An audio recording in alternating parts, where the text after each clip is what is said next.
Yritän puhua niin totta kuin osaan. Me ekstra halpuutetaan. Laskea voi monella tavalla, mutta virhe oli ilman muuta minun. Sori siitä. Nyt repästään ja lasketaan meidän ekstratuotteiden hinta. Koko ajan, kaikki huonosti. Osaisitko suositella tai juustoa? Totta kai. Mihin tarkoitukseen? Syötäväksi. Kyllä ne arvostaa myös pienimpiä hintoja. Mitä? Persut eivät myy persettä. Suomi on erittäin vaikeassa tilanteessa. Jokainenhan ymmärtää, se suomalaiset tietää, että ei näin voi elää. Saako puhua? Ei. Rauhoittukaa nyt kaikki. Tervetuloa Harhaanjohtajat jakson pariin. Minä olen Rami ja mukana kokemuksia jakamassa on Veera. Moikka. Harhaanjohtajat podcast käsittelee ottaa kantaa päivittäisiin ongelmiin, joita elämässämme kohtaamme. Paljon on epäkohtia sekä epäoikeudenmukaisuutta, joten eiköhän siirrytä itse jakson aiheeseen, nettihuijauksen. Lähdetään kevyestä yleisimmistä huijauksista liikkeelle, johon me kaikki törmäämme, jos emme päivittäin, niin vähintään kerran puolessa vuodessa. Paketit ja niiden postittaminen. Olet varmasti joskus myynyt käytettyä tavaraa torissa, Facebookissa, Vintedissä tai jossain vastaavan tyyppisessä palvelussa. Torin yleisimpiä huijauksia kuuluu esimerkkinä, jossa ostaja kertoo, että haluaa ostaa jollekin sukulaiselle tämän tuotteen sinulta. Tässä ei nyt varsinaisesti yritetä kaupata korttitietoja tai muita henkilökohtaisia tietoja, vaan saada tuotteesi ilmaiseksi, ja tässä esimerkki. Läheinen ystäväni lapsuuden kaveri, kutsutaan häntä vaikka nyt Sepoksi, ryhtyi myymään rannekelloaan, jonka OVH pyöri siinä 1500 eurossa. Jälleen myyntihinnaksi selvitysten kautta osoittautui, että kellosta voi noin 800-1000 euroa saada. Ystäväni Seppo sitten listasi kellon 860 euroon torissa. Tästä ei montaa tuntia mennyt, kun henkilö lähestyi häntä viestillä, että haluaisin ostaa tuon rannekellon. Ei tinkinyt, ei mitään, mainitsi vain, että se pitäisi mennä siskon tytölle Etelä-Afrikkaan, ja hän asuu itse USAssa. Tässä vaiheessa Sepolla ei vielä hälytyskellot soineet, vaan Seppo lähti postittamaan pakettia sitten lähimpään postin pisteeseen. Pari tuntia mennyt ja sähköposti saapuu PayPalin nimissä, että nyt olisi rahat niin kuin holdissa. Tässä vaiheessa Seppo soittaa mulle ja kysyy, että nyt vähän jotenkin rupesi hälytyskellot soimaan, että tuolla PayPalissa lukittu toi raha ja muuta. Ja sitten ruvettiin yhdessä tutkimaan sitä hommaa, niin siinähän oli sähköpostiosoite, joka ei siis ollut PayPalilta, vaan se oli joku ihan muu sähköpostiosoite. Tästä sitten nopeasti ymmärsimme, että kyseessä on vain tällainen PayPal-huijaus, jossa se tuote saapuu sinne perille, ja kun sä rupeat vaatii PayPalilta niitä rahoja todistelee, että sun tuote on mennyt perille, niin PayPal toteaa, että meillä ei ole tällaisia maksumuureja ja muita systeemejä olemassa. No ainoa keino oli vielä juosta sitten lähimpään postipisteeseen, johon tämä Seppo oli pakettinsa jättänyt, ja perua se lähetys, joka saatiin pelastettua. Mitäs, onko meidän Veeralla tällaisia kokemuksia? Joo, sain itse asiassa vähän aikaa sitten torissa viestin, kun olin myymässä telkkaria, niin joku halusi tulla noutamaan telkkarin, jotta voisi lähettää sen Itä-Afrikkaan jollekin sukulaiselle. Mä en vastannut tuolle kyseiselle ihmiselle mitään, niin en tiedä, että miten tämä tilanne olisi sitten edennyt. Kertokaa toki kommenteissa, onko teillä vastaavasta kokemusta, ja kertokaa toki jotain uusiakin esimerkkejä. Voin koota Veeran kanssa niistä sitten koostejakson omaksi jaksoksi. Onko Veera samaa mieltä? Joo, siitähän voisi tulla ihan kiva semmoinen kuuntelijoiden kokemusjakso. Olen aika paljon kuullut näistä, että NS-ostaja laittaa tai lähettää myyjälle matkahuollon tai postin linkin, jonne myyjä sitten kirjautuu pankkitunnuksilla, mutta kyseessä onkin sitten tietojen kalastelusivusto ja tili tyhjenee aika äkkiä. Jep, varsinkin jos pitkälle se viet, josta me saadaan hyvä aasinsilta tonne somehuijauksiin. Ja se, mitä somessa tapahtuu, niin siihen ei riitä edes 2 tunnin jakso, sillä se puoli internetistä on täysin villilänsi, jolle ei ole mitään moraalia tai etiikan käsitystä. Kyllä. Tästä riittää esimerkkiä pilvi pimeä, jälleen teidän tarinoista voisi koostaa oman jakson, sillä omat esimerkit jäävät lyhyeksi näin miehenä, mutta Veeralla saattaa olla paljon enemmän näitä, vai kuinka? Saa toki kertoa muutama. Ihan ensimmäisenä tulee mieleen, sillä näitä viestejä saa ainakin itse eniten, on niin sanotut sugar daddit. Eli vanhempi herrasmies lähestyy esimerkiksi Instagramin yksityisviesteissä ja kehuu maasta taivaisiin ja samalla kertoo, että etsii omaa sugar babyä. Hän haluaisi siirtää minulle 3000 euroa viikossa eikä vaadi vastineeksi mitään muuta kuin satunnaista viestittelyseuraa. Kerran tylsyyksissäni yhdelle vastasin ja sanoin, että laittaa vaan rahaa tulemaan, sehän sopii. Jännästi hän halusi ensin, että minä siirrän hänelle hänen lähettämänsä linkin kautta 10 euroa, jotta hän tietää minun olevan tosissaan. Sain myös puhelinnumeron, jonka suuntanumero oli afrikkalainen, vaikka mies kertoi olevansa Jenkeistä. Hyvät naurut sain itse, mutta joku saattaa näihin huijauksiin rahan tarpeessa hairahtaakin. Jep. Ja yksi päivä tässä ihan lähiaikoina tuli myös TikTokissa vastaan joku tyttö, joka kertoi tienaavansa tuhansia kuukaudessa myymällä Vintedissä tuotteita. Ja vähän naureskeli, että kun te muut istutte 9–5 duunissa, niin hän saa parin tunnin työllä paljon isomman palkan. Että kommentoikaa vaan tuohon Vinted, niin hän kertoo kaikki vinkit, miten voitte itsekin tienata paljon ja helposti. Mä sitten kokeilin ja kommentoin, jonka jälkeen tuli viesti, jossa kerrotaan, että ei tarvitse kun ostaa joku e-kirja ja reseller-paketti, niin johan lähtee myynti nousemaan. Eli joku tommonen pyramidihuijaus tässäkin kyseessä. Suurin ja uusilla leveleillä näistä on saanut jopa oman dokumentin, joka kertoo miehestä Tinderissä ja naisista, jotka uskoivat hänen tarinoitaan ja valheitaan. Mukana oli Norjasta, Ruotsista ja Suomesta naisia. Kyseessä oli tällainen rahan näpistelijä miekkoinen, joka pumppasi naisten rahat aivan nolliin. Suosittelen vahvasti tuota dokkaria Tinder Swindler Netflix, jos moinen on vielä siellä tarjolla. Mutta sitten voitaisiin pomppaa siitä seuraavaan aiheeseen, joka on sitten matkapuhelin apeissa tapahtuvia huijauksia, kuten tuo yleinen WhatsApp ja Telegram, randomeilta viestittely sekä kaikki tämmöiset tekstiviestisysteemit.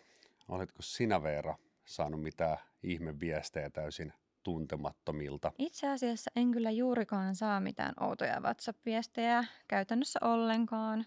Oma numero on salainen ja harvat huijarit onnistuu sitä arvaamaankaan. Niinpä, se on hyvä pitää salaisena. Kyllä. Mutta sitten yleisin tietojen kalasteluyritys, mihin itse törmää molemmilla viestiapplikaatioilla, tarkoittain WhatsAppia ja Telegramia, on työpaikkatarjoukset, jotka yleensä alkavat sanoilla: hei, tarvitsetko työpaikkaa? Voimme maksaa sinulle $1,000 viikossa. Kiinnostaako? Tämä toki englanniksi, sillä ne suomeksi tulleet ovat järkyttäviä käännöksiä. Lyhyesti selitettynä työntarjoaja pyytää sinua klikkaamaan jotain linkkiä, jonne pitää sitten syöttää pankkitiedot. Mulla on ollut Instagram ihan täynnä viime aikoina työpaikkamainoksia, jossa etsitään virtuaaliassistenttia tai jotain muuta vastaavaa. Palkka on aina alkaen 35 € tunti ja muuta ei tarvitse kuin vähän näpytellä konetta kotona. En ole uskaltanut näille sivuille mennä, kun on ihan selkeä huijaus, mutta jos joku on käynyt katsomassa, niin voisi vaikka Instassa kommentoida tai laittaa meille viestiä, että minne se mainos johtaa. Kiinnostaa kovasti. Joo, laittakaa ihmeessä viesti. Yksi yleisimmistä, mikä saapui itselle pari päivää sitten, meni näin. Pakettisi on toimitettu toimintakeskukseen. Emme voi lähettää sitä sinulle ja suluissa tuntemattomaan osoitteen, virheellisen postinumeron tai noutamattoman paketin vuoksi. Ole hyvä ja kirjoita toimitusosoitteesi uudelleen, jotta voimme lähettää tilauksen. Päivitä osoitetiedot. https://f.postrotsa.my.fi. Suluissa vielä jatketaan, että vastaa kautta heittomerkki y heittomerkki kautta. Sulje viesti ja avaa uudelleen aktivoidaksesi linkin tai kopioi linkkiä avatakseen sen Safarissa. Jahas. Mikä tässä tapauksessa on toimintakeskus tai mihin keskukseen se on toimitettu, asia ei käy ilmi. Ja sitten vielä lisää varoituksen merkkejä. Sanotte, että ette voi lähettää minulle pakettia tuntemattoman osoitteen, virheellisen postinumeron tai noutamattoman paketin vuoksi.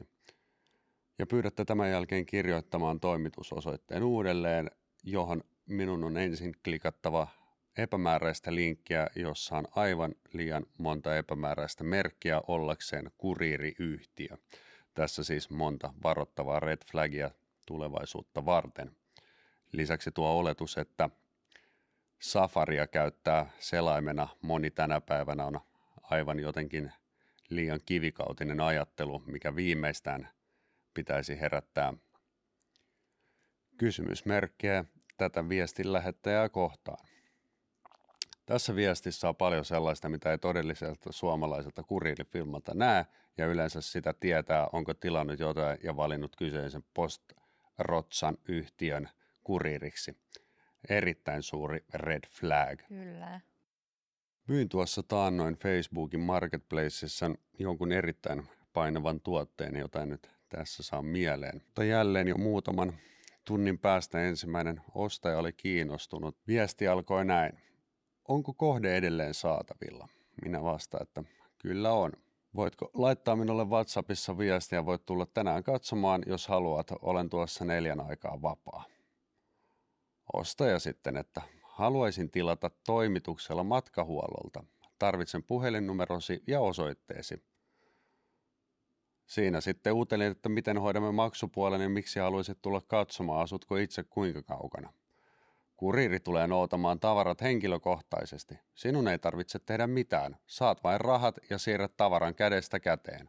En vastannut hänelle mitään ja pienen ajan päästä OK, laita nimesi, puhelinnumero, sähköpostiosoitteesi ja kotiosoitteesi. Tässä on kummallista se, että en hänelle todellakaan vastannut mitään ja hän vain kuittasi, että OK ja pyysi minulta yhteystietojani. Vastasin siihen, että näitä on kuultu ennenkin. Mites meidän Veeralla? Onko kommentteja tai omia kokemuksia tai ehkä varoituksen sanoja meidän kuuntelijoille? Esimerkiksi tämmöinen on tullut Facebookissa vastaan. Tällainen päivitys, voin sen tästä ihan lukea suoraan. Eli alkaa näin. Tytöt, muutama päivä sitten puhuessani normaalin asiantuntijan kanssa uusista lanseerauksista, hän kertoi minulle jotain todella mielenkiintoista. He tarjoavat kokeiluversion heidän Beauty Mystery Boxistaan, joka sisältää luksustuotteita vain 2 eurolla. Tämä on osa kampanjaa, jolla kerätään aitoja mielipiteitä ennen virallista julkaisua. Sain omani jo. Se on aivan uskomaton. Tarvitsi vain täyttää lyhyt kysely ja siinä se. Jos tekin haluatte hyödyntää tämän, jätän linkin kommentteihin. Mutta pitäkää kiirettä. Minulle sanottiin, että laatikoita on vain rajoitetusti. Ja sitten tuossa on kuva tuommoisesta laatikossa, mistä on erittäin kalliita merkkimeikkituotteita. Ja normaalin tuommoinen teennäinen kuitti 2 eurolla. Kiitos ostoksestasi. Ja mihin linkki johti? Onko kukaan kokeillut? Oliko siellä kommenteissa? limited-sale.net kautta normal-mystery-box. Ja sinne kun menee, niin tulee tommonen joku kysely, mutta lopulta sitten tulee tommonen hankin normal mystery box. Vain 2 euroa, normaali hinta 229 euroa. Ja sinne taas täytetään korttitiedot ja kaikki muut, ja niin se tili taas tyhjenee. Näinhän siinä tuuppaa käymään. Ja vielä sen verran, että puhelisoitteesta harvoin enää kuulee mitään, jos kuitenkin kuuluu tässä hyvä tipsi. Puhu hänelle suomea, koita hänelle puhua ruotsia, espanjaa tai venäjää, kunhan esität, että englanti ei ole millään tasolla hallussa. Nää pääset suht nopeasti eroon ja Veeralla taisi ollakin tähän vielä joku loppukevennys puhelinhuijauksista. Uusin puhelinhuijaus, joka tällä hetkellä kiertää, on äänite, joka sanoo, että tililtäsi on tehty 300 euron nosto. Ja olen kuullut, että jotkut antaa ihan paniikissa pyydettäessä jopa verkkopankkitunnukset näille soittajille. Eli näissä kannattaa kyllä olla valppaana. Jep. Koskaan ei puhelimessa anneta verkkopankkitunnuksia yhtään kellekään. Se on juuri näin. Tässä olisi meidän jakson pläjäys ja tiivistettynä tipsit vielä. Pysykää valppaana omien tietojen jakamisesta sekä skarppina sen suhteen, mitä olette tilanneet ja keneltä odotatte ja mitä. Kaikki, mikä kuulostaa liian hyvältä, on todennäköisesti sitä. Se on hyvä pitää aina mielessä. Ja meidän puolesta ei muuta kuin seuraavaan jaksoon. Heippa! Moikka!